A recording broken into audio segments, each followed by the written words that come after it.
Hey guys, we're making pumpkin pie today. I'm going to use a recipe that I found in this book. This is the book on pie by Erin Jean McDowell. This isn't sponsored, by the way. I purchased the book on my own because I'm totally fangirling on her. She is a baker on the Food 52 channel and she's just amazing. She has a recipe for a sugar pumpkin pie. I'm going to veganize it.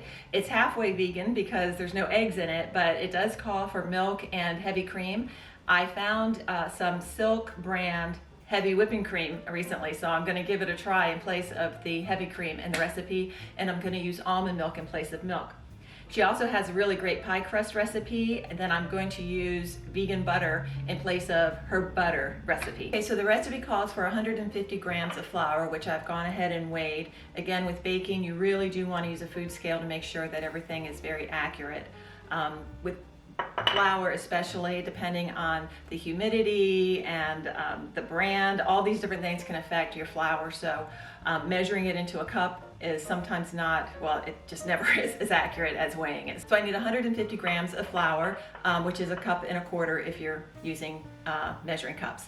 And it calls for 113 grams or roughly 1 stick of butter. I'm going to use this Earth Balance vegan butter. You need to cut it up into cubes. I found that the easiest way to do that is just to use my bench scraper.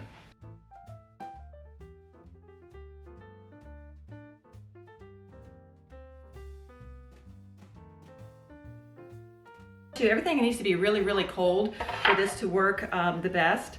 So I'm going to just put my cubes back in the refrigerator for a few minutes to let them get really cold. Some people also put their flour in the refrigerator to make sure it's cold. The colder your ingredients are when you're making a crust, the better and flakier it'll turn out. Okay, so you'll take a bowl, add your flour. Again, it's 150 grams or 1 1/4 cups. Your chilled butter, you're gonna put into the flour, and you wanna make sure that your butter is well coated with the flour. So toss it around.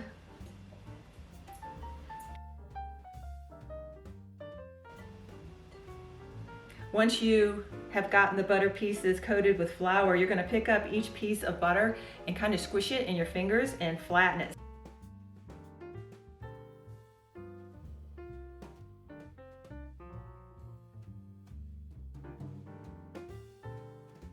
Okay, once you've got your pieces of butter kind of smashed and distributed well throughout your flour,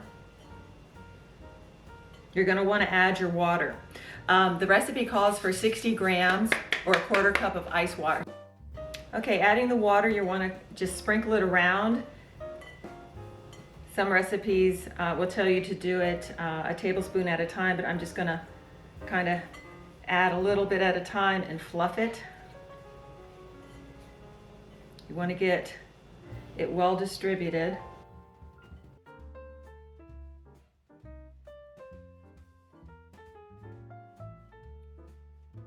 Kind of toss it around. You start kind of bringing it together to make a ball.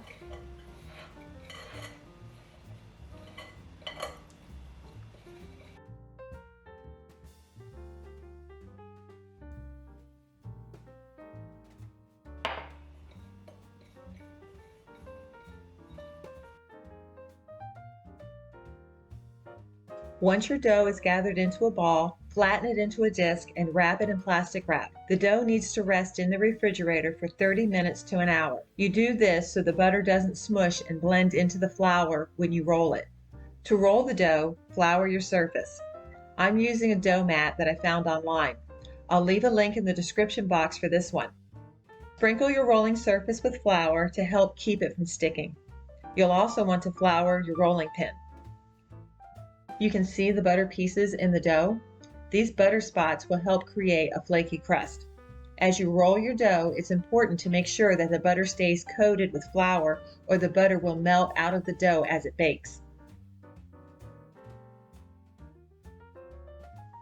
As you're rolling the dough, you'll want to rotate it to make sure that it doesn't stick. You can flip it and reshape it with your hands to help it stay in a round shape.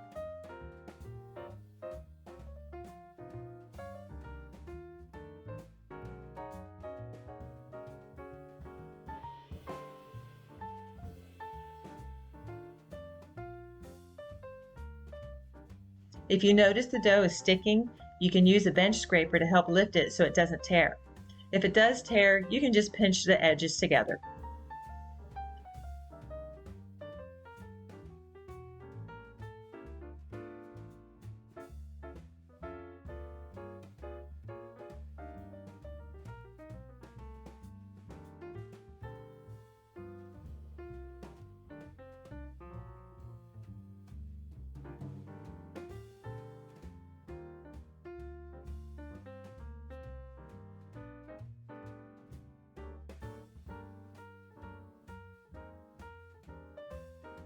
You want to roll the dough to at least an inch wider than your plate and about 1/8 of an inch thick.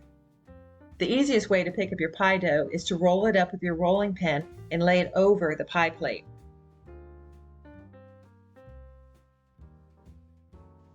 As you're putting the dough into the pie plate, be careful not to stretch the dough. Stretching it can cause the crust to shrink as it bakes. Gently lift the edges of the dough and let it drape into the sides of the plate.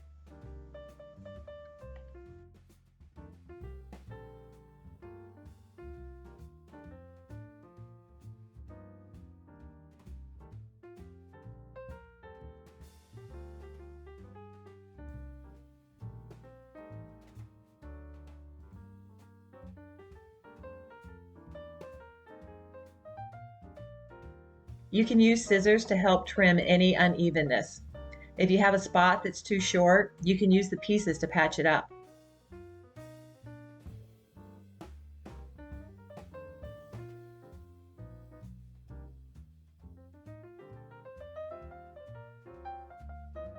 Trim the crust to about 1/2 inch or 1 inch all around. Then tuck the dough under.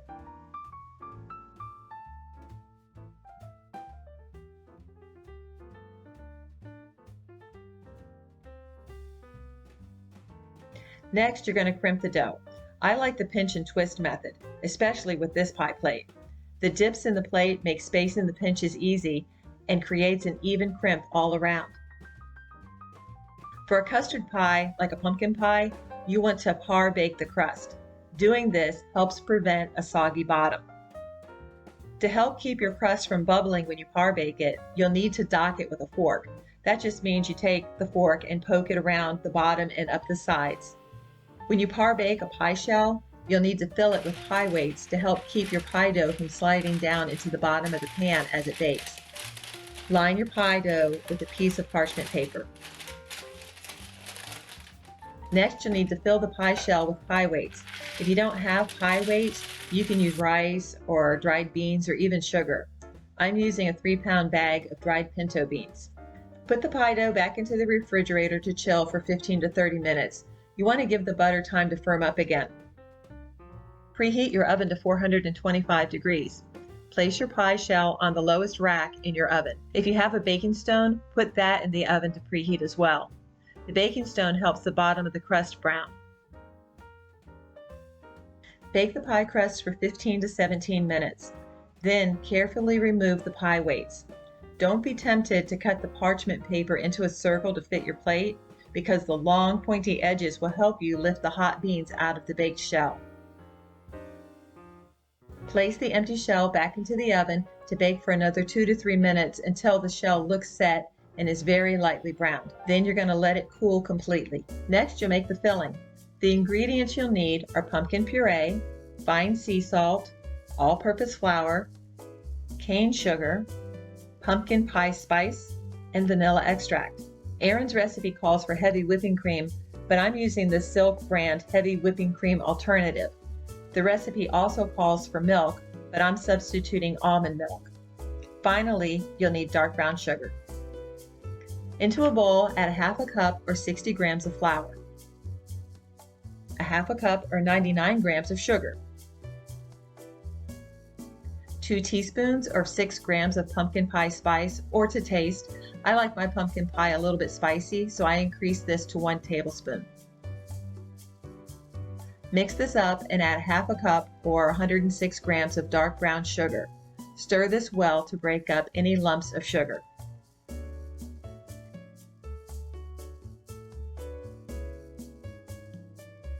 Add 3/4 cup or 150 grams of almond milk, then 1 cup or 230 grams of whipping cream alternative.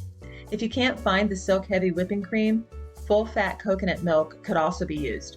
Just be sure that you stir it well before you measure it. Next, add your pumpkin puree. You'll need 1 cup or 212 grams. This is about half a can. This recipe then can easily be doubled using the other half of the can.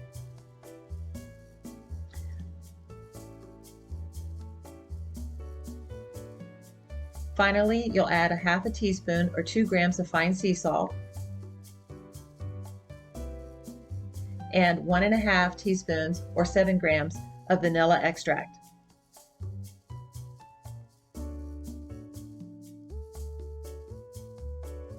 When mixing, you want to stir gently so you don't create a lot of bubbles. The smoother your batter, the less chance of having bubbles bake into the surface of your pie. Place your cooled pie shell on a parchment-lined baking sheet, then carefully pour the pumpkin mixture into the shell. Place the pie on the bottom rack of your oven and bake at 375 degrees until the edges of the filling are set but the center is still jiggly, about 30 minutes. Cool completely at room temperature, then chill for at least 2 hours before serving. Couldn't wait to try the pie. I was supposed to let it chill in the refrigerator for a little bit to help it set up, but I was dying to give it a try. Crust is just amazing. You gotta try it, guys.